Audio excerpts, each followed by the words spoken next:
মনে যদি আনন্দ না থাকে কেউ আসলে বিনোদন নিতে চায় না। বাসায় নিরাপদে না থেকে সে কি কষ্ট করে এসে আমাদের ছবিটা দেখবে। একটা ছবির বানানোর পেছনে অনেক পরিশ্রম থাকে, অনেক ত্যাগ থাকে, অনেক কষ্ট থাকে। সেই ত্যাগ পরিশ্রম দিয়ে আমরা একটা ছবি নির্মাণ করি। ডিরেক্টর, প্রডিউসার, তার পেছনের আর্ট ডিরেক্টর, কস্টিউম, পিছনের যত ক্রু আছে সবার বিশাল একটা পরিশ্রম একটা ছবির পেছনে থাকে। তারপর পোস্টে এডিটর, কালারিস্ট, মিউজিস্ট, ডিরেক্টর সবার একটা পরিশ্রম থাকে। সেই পরিশ্রমটা করতে করতে আমরা আসলে চেয়েছিলাম এই ছবিটা আগস্টে মুক্তি দিতে, কিন্তু ওই সময় আমরা আসলে ছবির কাজটা শেষ করতে পারিনি ফাইনালি।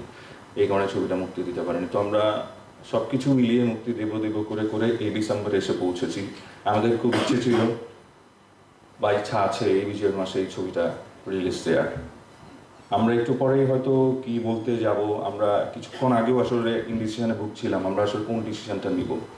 দেশের সার্বিক পরিস্থিতির বিবেচনায় আমরা কি ছবিটা পিছিয়ে দেব, নাকি 26 তারিখ আমাদের যে ঘোষিত ডেট সেই ডেটেই আমরা ছবিটা রিলিজ দেব। সবচেয়ে বড় কথা হলো এই ছবিটা আমরা দেখাতে চাই দর্শকদের। এই ছবিটা আমরা বানিয়েছি দর্শকরা, বেশি সংখ্যক দর্শক যাতে ছবিটা দেখেন। কিন্তু মনে যদি আনন্দ না থাকে কেউ আসলে বিনোদন নিতে চায় না।